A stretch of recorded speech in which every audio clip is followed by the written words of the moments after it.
చాలామంది మాలలు ఎస్సీ వర్గీకరణ జరిగి తెలంగాణ అసెంబ్లీలో చట్టాన్ని చేసి ఇంప్లిమెంట్ చేసేసిళ్ళు. వర్గీకరణ అయిపోయింది, మనం ఏం చేయలేం, ఇక మనకి ఈ మీటింగ్లు ఎందుకు, ఇవన్నీ ఎందుకు మనకు అనే నిరాశ నిస్పృహలతో ఉన్నారు. మిత్రులారా, వర్గీకరణ అనేది ఎంపరికల్ డేటా ప్రకారం జరగలేదు. దాని యొక్క పూర్తి వివరాలు కూడా బయట పెట్టకుండా నిర్బంధంగా చట్ట వ్యతిరేకంగా చేసిళ్ళు కాబట్టి మనం ఈ విషయంలో కోర్టుకు వెళ్తే మనకు న్యాయం జరుగుతుంది.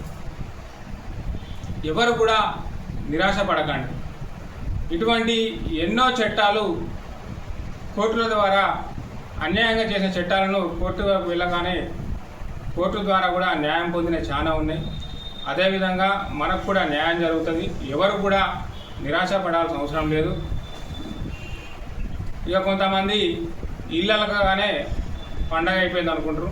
ఇళ్ళలుగానే పండగ అవుతా అసెంబ్లీలో చట్టం చేయగానే ఇష్టానుసారంగా చేసుకొని వాళ్ళు ఇష్టం చేసినట్టు అయిపోద్దా? ఇక కొంతమంది ఏమో సినిమా పేర్లు పడగానే ఇక హిట్, సూపర్ హిట్ అనుకుంటారు.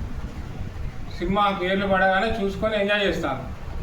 అసలు సినిమా ఏంటనేది మనం ముందు చూపెడతాం. మిత్రులారా, మీరందరూ కూడా రేపు భద్రాద్రి కొత్తగూడెం జిల్లాలో జూన్ 8న కొత్తగూడెం క్లబ్లో జరిగేటువంటి మాలల మహాజాతరకు మాల పుట్టిన ప్రతి ఒక్కరు కూడా హాజరు కావాలని, ప్రతి ఒక్కరు పాల్గొనాలని, మరి కొంతమంది మనలను విభజించు పాలించన్న విధంగా మనలందరూ కూడా ఒకడేమో ఆంధ్ర మాల అంటాడు, ఒకడేమో తెలంగాణ మాల అంటాడు, ఒకడేమో హిందూ మాల అంటాడు, ఒకడేమో క్రిస్టియన్ మాల అంటాడు, ఒకడు అంబేద్కరిస్ట్ అంటాడు, ఒకడు బుద్ధిస్ట్ అంటాడు. మరి ఏ కులాలనే ఉన్నాయి ఇవన్నీ? కేవలం మాల కులంలోనే ఇన్ని రకాల సంఘాలు పెట్టుకొని ఇంకోడు కుల వివక్ష పోరాట వ్యతిరేక సమితి. ఏంటి ఇవన్నీ? కుల వివక్ష లేదంటారా? చెప్పండి. మన దేశ సుప్రీంకోర్టు ప్రధాన న్యాయమూర్తికే ఎంతటి అవమానం జరిగింది మొన్నటి మనం విషయం. దేశ సుప్రీంకోర్టు ప్రధాన న్యాయమూర్తి కానించి మొదలు పెడితే ఇక్కడ తెనాలిలో జరిగిన ఘటన సామాన్యుల వరకు కూడా ఎంతటి కుల వివక్ష ఉందో అర్థం చేసుకోండి మిత్రులారా. ఇటువంటి సందర్భాల్లో మనం మన కులం యొక్క బలాన్ని చూపెట్టాల్సిన అవసరం ఉంది. మన ఐక్యత. మొన్నటికి మొన్న తెలంగాణ రాష్ట్రంలో జరిగినటువంటి సరస్వతి పురస్కారాల్లో సాక్షాత్తు పార్లమెంట్ సభ్యులు గడ్డం వంశీ గారికి ఎంతటి అవమానం జరిగిందో తెలంగాణ రాష్ట్ర ప్రజలందరూ కూడా కళ్ళారా చూశారు. ఆయనే స్వయంగా పుష్కరాల్లో పవిత్ర స్నానం చేసి ఆ పవిత్ర గోదావరి సాక్షిగా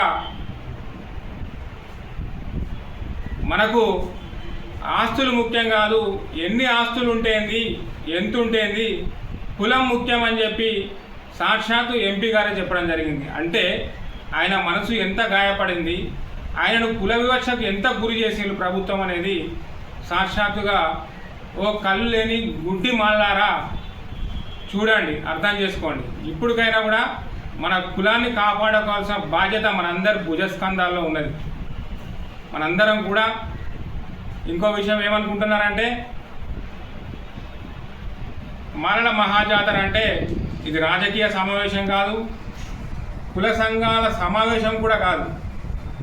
మన సార్థక బాధలు, మన కష్ట సుఖాలు, సామాన్యుల నుంచి పెద్ద స్థాయి ఉన్నవారు ప్రతి ఒక్కరు కూడా ఈ యొక్క మాలల మహాజాతరలో తమ యొక్క కష్ట సుఖాలను పాల్పంచుకోవచ్చు.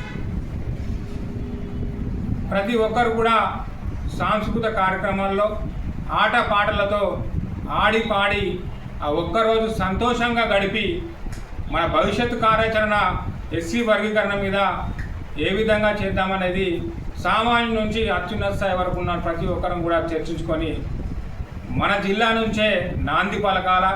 మన జిల్లానే ప్రతి ఒక్క జిల్లాకు కూడా ఆదర్శమై మనలాగా అందరూ కూడా ఐక్యమై ఈ యొక్క ఎస్సీ వర్గీకరణ మీద న్యాయస్థానాల్లో కొట్లాడి మనకు న్యాయం జరిగే వరకు ఏ విధంగా ముందుకు పోదామనేది కార్యాచరణ కూడా ఇందులో మనం డిసైడ్ చేసుకోవడం జరుగుతుంది. కాబట్టి ప్రతి ఒక్క మాల సోదరిమణులు ప్రతి ఒక్కరు కూడా నేను చెప్పిన సంఘాలన్నిటికీ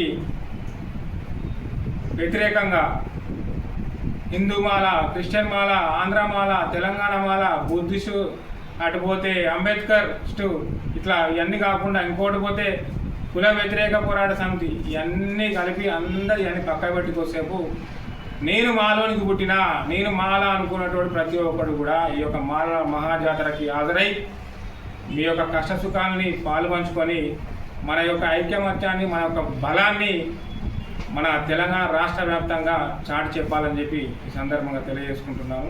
ప్రతి ఒక్కరు కూడా ఈ యొక్క మాలల మహాజాతరలో పాల్గొనాలని విజ్ఞప్తి చేస్తున్నాను. జై భీమ్, జై మాల.